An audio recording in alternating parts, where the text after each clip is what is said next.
fulani tangu lini amesema nataka sadaka kubwa shilingi fulani au dola fulani, tangu lini amesema nasiatoa sadaka kubwa kwenye jambo hili. Sio kweli. Ni kuharibu tu nini mafundisho ya kibiblia, kuleta mafundisho na mawazo yetu. Na wanasema Mungu hakubali sadaka yako kama bado una neno na ndugu yako. Kama yeye amesema mpatane, sawa. Yes.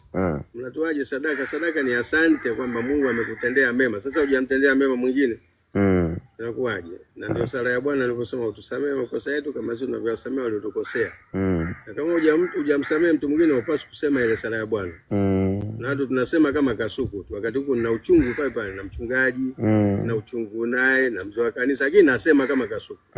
Sasa ile ndio dhihaka. Watu wananiambiaga mchungaji unahubiri kama comedian kama dhihaka. Ile ndio dhihaka sasa. Wakristo wengi wanadhihaka hiyo. Wanaisema ile sala ya Bwana tena vizuri, baba yetu aliye mbinguni. Baba yako yuko wapi? Mtu unachukiana na mwezio. Mungu hana tabia hiyo ya chuki, hauna cha baba hapo. Unalelewa hapo na single father tu. Baba yetu aliye mbinguni yuko wapi baba yako? Unachuki na watu? Unatukana watu hapo unasema Mungu baba yako. Kutokea wapi? Baba yako Ibilisi. Wana wa Ibilisi wanadhihirika kwa matusi, hata wao wachungaji wana Ibilisi.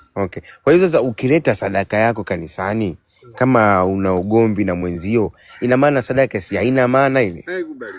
Sasa kwanza inatakiwa mpatane, hata kama amekataa lakini muombeane msamaha. Yaani kuomba msamaha si lazima mtu akubali, lakini hata kama amekataa wewe umetimiza wajibu wako.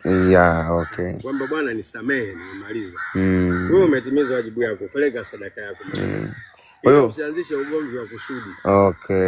Sawa. Kwa hiyo ukimwomba mtu msamaha unakuwa umeshatimiza wajibu wako kama Mkristo. Kama Mkristo una tabia ya baba yetu aliye mbinguni. Unaweza kufanyika mwana wa Mungu kwa hiyo. Sawa. Ibilisi hana msamaha. Alipiza kisasi akukomoe.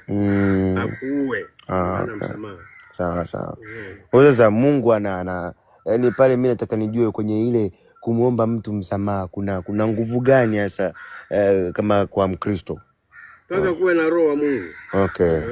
Roho wa Mungu akiwa ndani yako atakukumbusha kwamba na atakumulikia hii ni dhambi, omba msamaha. Utafanya sio vema hata kama umekasirika. Roho wa Mungu atakuwa bado hajaondoka, utamhuzunisha roho. Kumbana na ndugu yako roho ndani kwa utasikia huzuni kabisa. Unakosa amani, roho wa Mungu bado yupo ndani yako. Kwa hiyo tukio la kukosa amani ile ndio dhambi. Roho wa Mungu anasema na wewe sio sahihi. Wengine wanasema watu wanauana. Wakristo waliojaa makanisani ndio wanaua, kanisani mwingine, ofisini mwingine. Wala usikuamini. Ukiwakuta Wakristo maofisini baadhi yao sio walio kanisani, wako tofauti sana. Na wachungaji wanajua lakini hawawezi kuambia wana hela.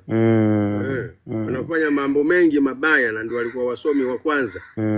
Kama nchi zetu hizi ni Wakristo. Kuanguka wakati mwingine anguko la nchi nyingi hizi nchi zetu kama hizi ni Wakristo ndio walikuwa wameshika nafasi. Wakati mwingine unaweza ukagombana na serikali akiwa Kristo wamechangia. Ukristo ungetubadilisha sisi. Mahali ambapo wanachukua rushwa, Mkristo anasema asichukue rushwa, mimi Mkristo. Watu wengi wangebadilika huyo. Kwa hiyo wakati mwingine unaweza kugombana na serikali ya awamu gani, sio awamu gani ya kwanza, lakini Wakristo wana nafasi kubwa. Kwa hiyo ukiona mtu walio makanisani hakuna msamaha. Mchungaji hana msamaha, askofu hana msamaha, unajua hakuna kanisa hapo, makusanyiko ya dini tu, kutafuta hela tu za kuishi. Kanisa lina msamaha. Kwa hivyo fikiria Yesu aliyemuua msalabani, ndugu mtangazaji. Alisema neno gani? Baba wasamehe kwa kuwa hawajui walitenda. Anawasamehe wanomchoma mkuki. Anawasamehe wanomtemea mate. Na wamemweka uchi ujue. Mfalme kae kwa uchi anawasamehe. Ukiona kanisani askofu hana msamaha. Umefukuza watu tu ovyo, hana msamaha hata kwa nini? Ukiona wachungaji hawasameheani, hapo hakuna kanisa hapo. Kama wewe unasali uondoka kabisa. Hapo uko kwenye treni la kwenda jehanamu tu. Unakusanya hela kama nauli. Ukiona kanisa hilo wachungaji wasameheani, hakuna msamaha. Askofu hana msamaha, hata muombe msamaha vipi akubali. Hiyo kanisa ondokeni hiyo. Tuondoke hilo. Hapo mkonye treni la kwenda jehanamu na mmepanga foleni ya jehanamu. Kuna ukomo wa kumsamehe mtu? Hapana. Wale watu walimwendea Yesu wale kwenye Luka sura ya 17. Wanafunzi wakasema ndugu yangu akanikosea nimkosee mara ngapi? Yesu alisema 7 mara 70. Tafsiri yake pale endelevu, hakuna mwisho. Sio siku 440 49. Pale manake hakuna kikomo. Kama wewe unavyosemewa na Mungu bila kikomo, bila ya muda gani, ndivyo na wewe unavyotakiwa kumsamehe mwingine. Ndio maana wanafunzi katika ile Luka sura ya 17 mstari wa 5 wakasema, Bwana, tuongezee imani. Wakaona hii haiwezekani mpaka tuongezewe imani.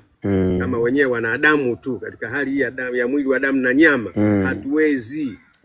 Kwa tunamhitaji Mungu sana. Nguvu ya kanisa ni nguvu ya Mungu. Nguvu ya Roho Mtakatifu. Mambo mengi wenyewe hatuwezi. Yona watu wanafaraka na magomvi kwenye kanisa. Una fitina. Paulo anasema ni watu wa tabia ya mwilini. Wala hawapo tabia ya kiroho, sio tabia ya kimungu kamwe.